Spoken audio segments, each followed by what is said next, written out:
ದೇವಿ, ನೀನೊಂದು ವಿಷಯ ಅಬ್ಸರ್ವ್ ಮಾಡ್ದ? ಏನಮ್ಮ?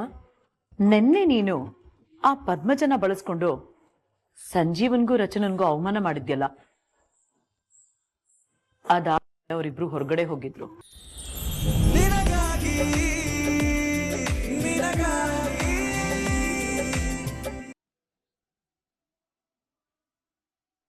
ಜೀವ, ಏನಿವತ್ತು ಇಷ್ಟೊತ್ತಾದ್ರೂ ಇನ್ನೂ ರೆಡಿ ಆಗಿಲ್ಲ? ಆಫೀಸ್ ಹೋಗಲ್ವಾ?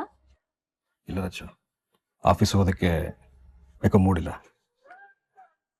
ನಾನು ಮಾಧುರಿ ವಿಷಯನ ಕೆದಕ್ಬಾರ್ದಿತ್ತೇನೋ. ನಿಮ್ಮ ಹಳೆ ಗಾಯಗಳನ್ನೆಲ್ಲ ಕೆರೆದ್ಬಿಟ್ಟೆ ನಾನು. ಆ ನೋವಿಗೆ ನಾ ಅಡ್ಜಸ್ಟ್ ಆಗಿದ್ದೀನಿ ರಚನಾ. ನಾನು ಯೋಚನೆ ಮಾಡ್ತಿರೋದು ಅದ್ರ ಬಗ್ಗೆ ಅಲ್ಲ. ಮತ್ತೆ ಅಮ್ಮನ ಬಗ್ಗೆ. ರಾಣಂಗೆ ನಾನು ಮೋಸ ಮಾಡಿಲ್ಲ ಅನ್ನೋದನ್ನ ಅವ್ರಿಗೆ ಹೇಗೆ ಅರ್ಥ ಮಾಡಿಸ್ಲಿ? ಹತ್ರ ಹೋದ್ರೆ ಸಿಡುಕ್ತಾರೆ, BP ರೈಸ್ ಮಾಡ್ಕೊತಾರೆ, ಬಾಯಿಗೆ ಬಂದಂಗೆ ಶಾಪ ಕೊಡ್ತಾರೆ. ಮಾಡಿದ ತಪ್ಪಿಗೆ ಉರಿ ಶಿಕ್ಷೆ ಕೊಟ್ಟರು ಪರವಾಗಿಲ್ಲ, ತಡ್ಕೊಂಡ್ಬಿಡ್ಬೋದು. ಆದರೆ ಮಾಡ್ದಿರೋ ತಪ್ಪಿಗೆ ಶಿಕ್ಷೆ ಅನುಭವಿಸೋದಿದೆಯಲ್ಲ, ಅದು ನರಕ. ಎಲ್ಲ ಇಷ್ಟರಲ್ಲೇ ಸರಿ ಹೋಗುತ್ತೆ ಜೀವ. ಹೇಗೆ ಸರಿ ಹೋಗುತ್ತೆ? ಅವ್ರಿಗೆ ನಿಮ್ಮ ಬಗ್ಗೆ ಸತ್ಯ ಗೊತ್ತಾಗಿದ್ದ ದಿನ ಎಲ್ಲ ಸರಿ ಹೋಗುತ್ತೆ. ಅವ್ರು ಕೇಳಿಸ್ಕೊಳ್ಳಲ್ಲ, ಒಂದ್ ವೇಳೆ ಹೇಳಿದ್ರು ನಂಬ್ತಾರ? ಅದನ್ನ ನಾನು ನೋಡ್ಕೋತೀನಿ. ಸಮಯ ನೋಡ್ಕೊಂಡು ನಾನು ನಿಧಾನ ಕತ್ತೆಗೆ ನೀವೆಂಥ ಸಮಯದಲ್ಲಿ ಮಾಧುರಿನ ಮದ್ವೆ ಆಗ್ಬೇಕಾಗಿ ಬಂತು ಅನ್ನೋದನ್ನ ಅರ್ಥ ಮಾಡಿಸ್ತೀನಿ. ಯಾರು ನೀನು ಅಂತ ಎಲ್ರ ಮುಂದೆ ನಿನಗೆ ಅವಮಾನ ಮಾಡಿದ್ರು. ಹಾಗಿರುವಾಗ ಯಾವ ಧೈರ್ಯದ ಮೇಲೆ ಇಷ್ಟು ದೊಡ್ಡ ಸಂಕಲ್ಪ ಮಾಡ್ಕೊಂತ ಇದೀಯ ನೀನು? ನನಗೆ ಅದಿಷ್ಟ ಇದಿಷ್ಟ ಅಂತ ಪಟ್ಟಿ ಕೊಟ್ಟವರು ಒಂದ್ ಸ್ವಲ್ಪ ಹೊತ್ತಿಗೆ ವಿಚಿತ್ರವಾಗಿ ಆಡ್ತಾರೆ ಅಂದ್ರೆ ನನ್ಗೆ ಯಾಕೋ ನಂಬಕ್ ಆಗ್ತಿಲ್ಲ ಜೀವ.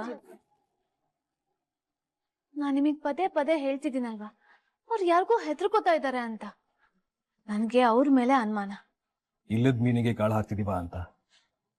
ಇಲ್ಲ ಜೀವ, ನಾವು ಗಾಳ ಹಾಕ್ತಾ ಇರೋದು ಮೀನ್ಗಲ್ಲ, ತಿಮಿಂಗ್ಲಕ್ಕೆ. ಇಷ್ಟರಲ್ಲೇ ಸಿಕ್ಕಾಕೊಳುತ್ತೆ ಅದು. ನನಗೆ 100% ನಂಬಿಕೆ ಇದೆ. ಅತ್ತೆ ನನ್ನ ಹತ್ರ ಮತ್ತೆ ಪಾಸಿಟಿವ್ ಆಗಿ ರಿಯಾಕ್ಟ್ ಮಾಡ್ತಾರೆ. ನೆನ್ನೆ ಕೇಳೋದು ಮರ್ತೋದೆ, ನಿಮ್ ಜಾತಕ ಸರಿ ಇಲ್ಲ ಅಂತ ಹೇಳಿ ನಿಮ್ಮನ್ನ ಮತ್ತೆ ಅಮ್ಮನ್ನ ದೂರ ಮಾಡಿದವ್ರು ಯಾರು? ಮಾತಿಗೂ ಜಾತಕ ಸರಿ ಇಲ್ಲ ಅಂತ ಹೇಳ್ತಾ ಇದ್ರು. ಅವ್ರು ಹೇಳಿದ್ದೆ ಕರೆಕ್ಟು ಅಂತ ಅತ್ತೆ ನಿಮ್ಗೆ ಯಾವಾಗ್ಲೂ ಬೈತಿದ್ರು ಅಂತ ಹೇಳ್ತಿದ್ರಿ. ಅವರು ಯಾರು? ಗೊತ್ತಿಲ್ಲ, ಅವೆಲ್ಲ ಹಳೆ ಕಥೆಗಳು. ಈ ಹಳೆ ಕತೆನ ಮತ್ತೆ ನಾವು ಕೆತ್ಕಿದ್ವಿ ಅಂದ್ರೆ ಅತ್ತೆ ಮನ್ಸನ್ನ ಕೆಡ್ಸ್ತವ್ರು ಯಾರು ಅನ್ನೋದು ನಮಗ್ ಗೊತ್ತಾಗುತ್ತೆ. ಈ ಮನೆಗೆ ಸಮಸ್ಯೆ ಕೊಡ್ತಿರೋರು ಯಾರು ಅನ್ನೋದು ಗೊತ್ತಾಗುತ್ತೆ.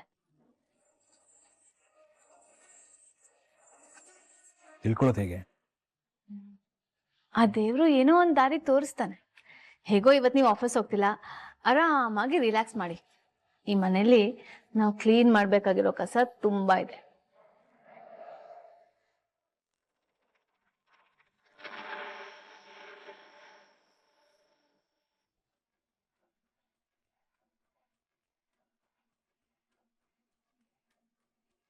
ದೇವಿ,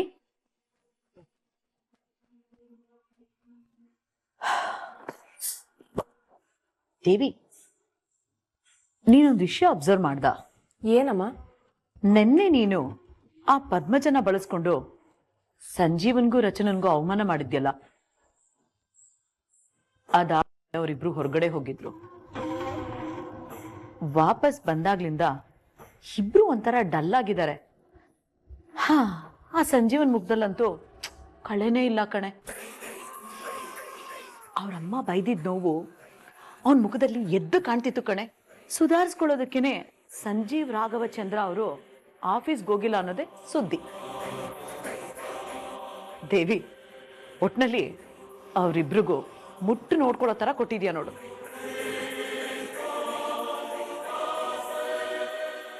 ಅಮ್ಮ, ಇನ್ನೊಂದು ರೌಂಡ್ ರುಬ್ಬಣ್ಣ. ದೊಡ್ಡಮ್ಮ ನಕ್ರ ಮಾಡಿದಾಗ ಹೇಗೆ ಅವ್ರಿಗೆ ಡಬಲ್ ಡೋಸ್ ಇಂಜೆಕ್ಷನ್ ಕೊಡ್ತಿದ್ವೋ ಹಾಗೆ ಅವನ ನೋವನ್ನ ಡಬಲ್ ಮಾಡಬೇಕು ನಾವು. ಅಂದ್ರೆ ಕೃಷ್ಣಂಗೊಂದು ಗತಿ ಕಾಣಿಸ್ಬೇಕು. ಏ ದೇವಿ, ಏನೇ ಹೇಳ್ತಿದ್ಯಾ ನೀನು? ಆ ಕೃಷ್ಣ ಇದ್ದಾಳಲ್ಲ, ಅವಳು ಸಂಜೀವನ್ ಪ್ರಪಂಚ.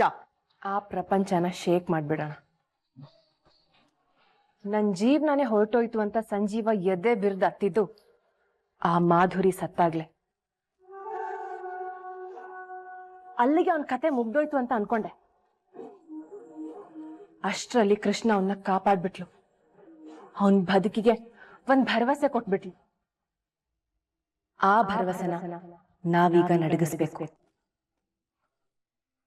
ಇಲ್ಲಿದ್ರೆ ಅವನ ಮಗಳು ಸೇಫ್ ಅಲ್ಲ ಅನ್ನೋದು ಅವನಿಗೆ ಮನದಟ್ಟು ಮಾಡ್ಬೇಕು. ಹೇಗೆ? ಈ ಮನೆ ಬಗ್ಗೆ ಅವ್ರಿಗೊಂದು ಭಯ ಹುಟ್ಟಿಸ್ಬೇಕು.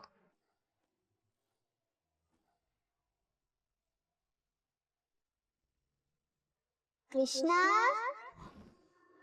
ಕೃಷ್ಣ ಕೃಷ್ಣ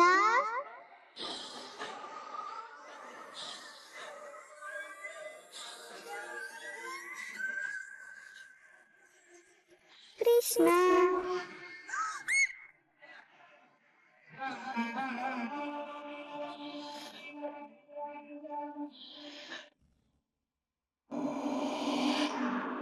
ಕೃಷ್ಣ, ನನ್ನ ನೋಡಿ ಯಾಕೆ ಹೆದರ್ಕೋತಾ ಇದ್ಯಾ?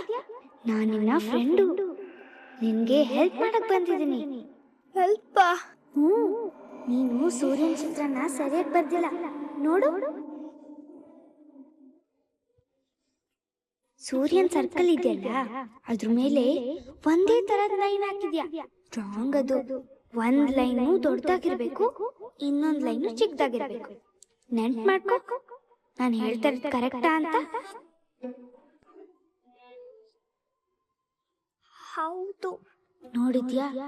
ಈಗಾದ್ರೂ ನನ್ನ ಫ್ರೆಂಡು ಅಂತ ಒಪ್ಕೋತೀಯಾ? ಇಲ್ಲ, ನೀನು ನನ್ನ ಫ್ರೆಂಡ್ ಅಲ್ಲ. ನೀನು ನೋಡಿದ್ರೆ ನನಗೆ ಭಯ. ನಿನ್ ಜೊತೆ ಸೇರ್ಬಾರ್ದು ಅಂತ ನಮ್ಮ ಅಪ್ಪ ಅಮ್ಮ ಹೇಳಿದ್ದಾರೆ. ಏನ್ ಕೃಷ್ಣ ಹಿಂಗಂತ ಇದ್ಯಾ? ನನ್ನಿಂದ ನಿನ್ಗೇನ್ ತೊಂದ್ರೆ ಆಯ್ತು ಹೇಳು ನೋಡೋಣ. ಅವತ್ತು ಮನೆಯಿಂದ ಆಚೆ ಕರ್ಕೊಂಡೋಗಿ ಆ ಒಂಟಿ ಕಣ್ಣಿನ ತಾತನ ಹತ್ರ ಬೈಸ್ತಲ್ವಾ? ಅಯ್ಯೋ ಕೃಷ್ಣ, ಆ ತಾತ ನೋಡಿ ನನಗೂ ಭಯ ಆಯ್ತು. ಅದಕ್ಕೆ ನಾನ್ ಗಿಡಗಳ ಮಧ್ಯೆ ಬಚ್ಚಿಟ್ಕೊಂಡ್ಬಿಟ್ಟೆ. ಹೌದಾ? ಅದಾದ್ಮೇಲೆ ನಾನು ಹತ್ರಕ್ಕೆ 2-3 ಸಲ ಬಂದಿದ್ದೀನಿ. ನೀ ನನ್ನ ನೋಡಿ ಹೆದರ್ಕೊಂಡಿರೋದ್ ಬಿಟ್ರೆ ನಾನೇನಾದ್ರೂ ಪ್ರಾಬ್ಲಮ್ ಮಾಡಿದ್ದೀನ ನಿನ್ಗೆ? ಇಲ್ಲ, ನಾನು ನಿನ್ನ ಫ್ರೆಂಡು ಕೃಷ್ಣ. ನೀನಂದ್ರೆ ನಂಗೆ ತುಂಬಾ ಇಷ್ಟ. ಹೌದಾ? ರಕ್ಷಿತ್ ಹೇಗೋ ನಾನು ಹಾಗೇನೆ. ನೀನೇ ಹೇಳು, ಇಷ್ಟು ದೊಡ್ಡ ಮನೇಲಿ ಆಟ ಆಡೋದಿಕ್ಕೆ ಯಾರು ಇಲ್ದೆ ನಿಂಗ್ ಬೋರ್ ಆಗಲ್ವಾ? ಆಗುತ್ತೆ, ನಂಗೂ ಆಗುತ್ತೆ. ಅದಕ್ಕೆ ನಿನ್ ಜೊತೆ ಆಟ ಆಡೋಣ ಅಂತ ಬಂದಿದ್ದೀನಿ. ಪ್ಲೀಸ್ ಕೃಷ್ಣ, ನೀನ್ ನನ್ನ ಫ್ರೆಂಡ್ ರಿಕ್ವೆಸ್ಟ್ ನ ಅಕ್ಸೆಪ್ಟ್ ಮಾಡ್ಕೋ ಪ್ಲೀಸ್. ಸರಿ ಆಯ್ತು, ಈಗ್ಲಿಂದ ನಾವಿಬ್ರು ಫ್ರೆಂಡ್ಸ್. ಓಕೆ ಗೊಮ್ಮೆ, ಇನ್ಮೇಲಿಂದ ಫ್ರೆಂಡ್ಸ್. ಬಾ, ನಾವು ಹೋಗಿ ಆಟ ಆಡೋಣ.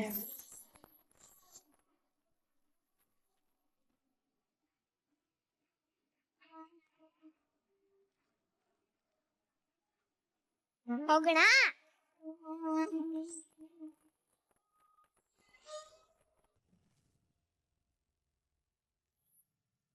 ಇವನ್ ಮಗಳ ಹಿಂದೆ ಬೊಂಬೆನ ಬಿಟ್ಟಿದ್ದೀನಿ. ಇವನ್ ಹಿಂದೆ ಮಾಧುರಿ ಭೂತನ ಬಿಡ್ಬೇಕು. ಅಣ್ಣ, ಏನ್ ರಾತ್ರಿ ಊಟನೂ ಮಾಡಿಲ್ಲ, ಈಗ ಬೆಳಿಗ್ಗೆ ತಿಂಡಿನೂ ತಿಂದಿಲ್ವಂತೆ?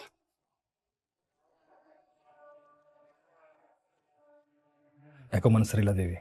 ದೊಡ್ಡಮ್ಮ ಬೈದದನ್ನ ನೆನೆಸ್ಕೋತಾ ಇದ್ಯಾ? ರಾಣನ ಮದ್ವೆ ಆಗ್ತೀನಿ ಅಂತ ಹೇಳಿ ಮಾಧುರಿ ಅವನಿಗೆ ಮೋಸ ಮಾಡಿದ್ಲು.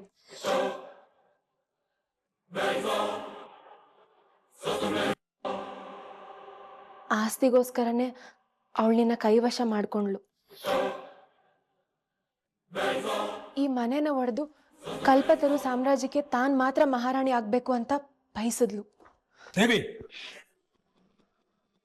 ಹಾಗಂತ ಮಾಧುರಿ ಬಗ್ಗೆ ದೊಡ್ಡಮ್ಮಂಗಿರೋ ನೆಗೆಟಿವ್ ಫೀಲಿಂಗ್ಸ್ ಅಣ್ಣ. ಮಾಧುರಿ ತುಂಬಾ ಒಳ್ಳೆಯವಳು. ನಾನು ಅಣ್ಣನ್ ನೋಡಕ್ ಹೋದಾಗೆಲ್ಲ ನನ್ನನ್ನ ತುಂಬಾ ಆತ್ಮೀಯತೆಯಿಂದ ಮಾತಾಡಿಸ್ತಿದ್ಲು. ನಾವಿಬ್ರು ತುಂಬಾ ಒಳ್ಳೆ ಫ್ರೆಂಡ್ಸ್ ಆಗಿದ್ವಿ. ನೀವ್ ಅನ್ಕೊಂಡಾಗೆ ಮಾಧುರಿ ಇಲ್ಲ ಅಂತ ದೊಡ್ಡಮ್ಮಂಗೆ ಹೇಳಿ ಅರ್ಥ ಮಾಡ್ಸೋದಕ್ಕೆ ತುಂಬಾ ಪ್ರಯತ್ನ ಪಟ್ಟೆ ಅಣ್ಣ. ಆದ್ರೆ ಯಾಕೋ ದೊಡ್ಡಮ್ಮನ ಮನ್ಸು ಬದಲಾಗ್ತಾನೆ ಇಲ್ಲ ಅಣ್ಣ. ಬದಲಾಗತ್ತೆ. ಬದಲಾಯಿಸ್ಬೇಕು ಅಂತಲೇ ನಾವಿಲ್ಲಿಗೆ ಬಂದಿರೋದು.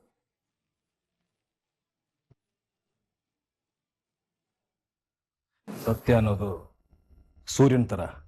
ಕಾರ್ ಮೋಡಗಳು ತುಂಬಾ ಸಮಯ ಅದನ್ನು ಬಚ್ಚಿಡೋದಕ್ಕಾಗಲ್ಲ. ಇವತ್ತೆಲ್ಲ ನಾಳೆ ಮಾಧುರಿ ಎಂಥವಳು ಅನ್ನೋದು ಅಮ್ಮಂಗೆ ಗೊತ್ತಾಗೇ ಆಗತ್ತೆ. ಅಲ್ಲಿವರೆಗೂ ನಾನು ತಾಳ್ಮೆಯಿಂದ ಕಾಯ್ತೀನಿ. ಈ ಸ್ಪಿರಿಟ್ ಅಣ್ಣ ನನಗ್ ನಿನ್ನಲ್ಲಿ ತುಂಬಾ ಇಷ್ಟ ಆಗೋದು.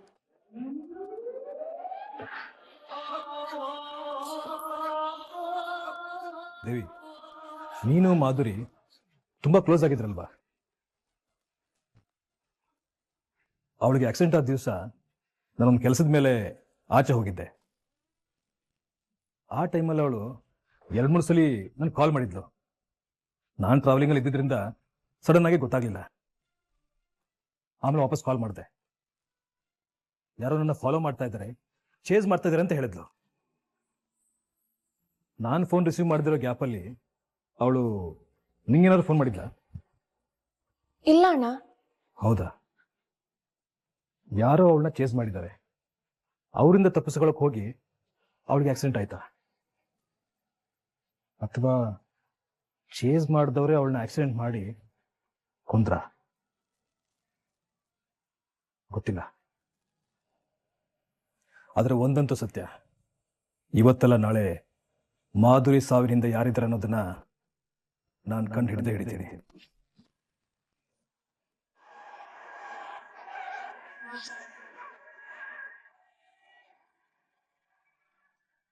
ಹೌದು ಅಣ್ಣ, ಉಗ್ರ ಶಿಕ್ಷೆ ಆಗ್ಬೇಕು ಅವ್ರಿಗೆ. ಎಷ್ಟು ದೊಡ್ಡ ಕಾನೂನು ಹೋರಾಟ ಆದ್ರೂ ಪರವಾಗಿಲ್ಲ, ಗಲ್ಲ ಶಿಕ್ಷೆನೆ ಸಿಗ್ಬೇಕು ಅವ್ರಿಗೆ. ನನಗಷ್ಟೆಲ್ಲ ಪೇಷನ್ಸ್ ಇಲ್ಲ ದೇವಿ. ಆ ಕೊಲೆಗಾರ ಯಾರು ಅಂತ ಗೊತ್ತಾದ ದಿನಾನೇ ನಾನೇ ನನ್ನ ಕೈಯಾರ ಅವ್ರಿಗೆ ಚಿತ್ರ ಹಿಂಸೆ ಕೊಟ್ಟು ಕೈಯನ್ನ ಸಪರೇಟ್ ಆಗಿ ಕಾಲನ್ನ ಸಪರೇಟ್ ಆಗಿ ಕತ್ತರಿಸಿ ಕಣ್ಣನ್ನ ಕಿತ್ತಾಕಿ ಕಿವಿನ ಕತ್ತರಿಸಿ ನಾಲ್ಗೆನ ಹೊರಗೆ ಎಳೆದು ಕುಯ್ದು. ಅಣ್ಣ,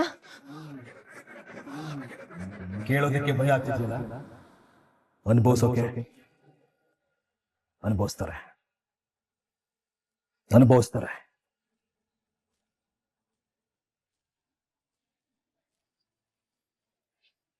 ವೈಲೆನ್ಸ್ ಅಲ್ಲಿ ನಾನು ಡಿಗ್ರಿ ಮಾಡಿದೀನಿ ಅನ್ಕೊಂಡ್ರೆ PhD ಮಾಡಿದಾನೆ. ಸ್ವಲ್ಪ ಹುಷಾರಾಗಿರ್ಬೇಕು. ಅವನ್ ನನ್ನ ಕಂಡು ಹಿಡಿಯಷ್ಟರಲ್ಲಿ ಅವನ್ ಕತೆನ ನಾನೇ ಮುಗಿಸ್ಬಿಡ್ಬೇಕು.